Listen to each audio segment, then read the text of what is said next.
Hey guys, hope you're having a great day today. Okay, today's video is going to be, are you easy to work with? This is part of our Encouragement Wednesday, and I want you to think about that and how you'd answer, but don't answer it right away because you wouldn't think, of course I'm easy to work with. Think about it for a minute. I know when my children stay up too late or they have too many freedoms, and then I expect them to come back to like real life interaction mode, it doesn't always happen. You know, the kind that when you go to church, you expect them to be friendly, and it look like they're happy to be there. Or when you do school and you expect them to look at least like they answer, like they know what you're talking about. Sometimes my children, especially the teens, go through these phases quite often where you're like, could you just put on a smile and pretend you're happy to be with us today? And can you pretend that you're glad that I'm actually going through this schoolwork with you and walking you through how to do it instead of just giving me the angry eyebrows? But then I have to stop and think, how many times do I go through this myself? If you ask most Christians what kind of life that they want, their typical answers will be a life full of abundance, right? We can mostly agree that we would want the best life ever, right? Not many people say, I want a sad and depressed life. I want this. No, most people want that happy and abundant life.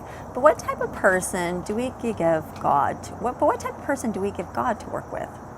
Just as our children get moody and oftentimes hard to work with, how many times do we get moody and give God something hard to work with? Do we complain when things start to go wrong?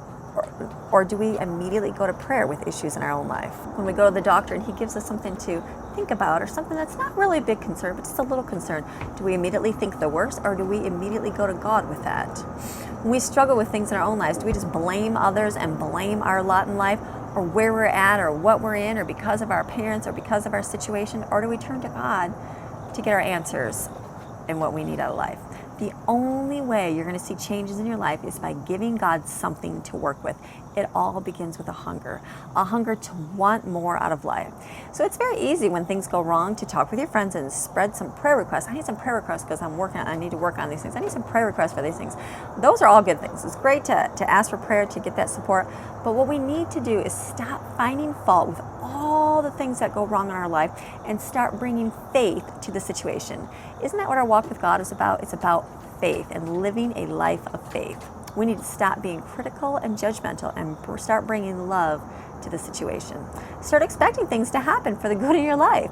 Walk with a positive outlook on your own life. You realize that when you're dealing with your teenagers, it is much easier to work with them if they have a positive attitude with things, correct? Any teenager, you can, I have teenagers, so I know that when they're in that positive mindset, you can pretty much talk to them about anything, but when they have that negative thing going on, you're just like, oh my goodness, can you just put a happiness smile on your face? But we are also that same way when God has to work with us. Don't you think he would much rather work with someone that expects great things? Or would it be that person who mopes around and complains about this and that and doesn't think that God can do anything? And oh, my situation's so bad. Oh, do you think God wants to work with a person like that? If we did a little role reversal, you know the type of person you would much rather be working with, because I know I would much rather work with a positive person than the one that is moping around. So we must become hungrier to see the glory of God in our lives. Begin today. Stop complaining about things and start finding faith in what God can do in your life. Okay, I hope you guys enjoyed this short little tidbit here, and we will see you guys again tomorrow. So remember, change that attitude, change that positiveness. We want to become an easy person for God to say, here, let me do this in your life, let me do this in your life, but I gotta be able to work with some kind of positiveness versus the negatives, because he's got to get over the attitude and everything else. But if he's got something positive to work with, it goes a whole lot smoother. So, okay, we will see you guys again tomorrow. Bye-bye.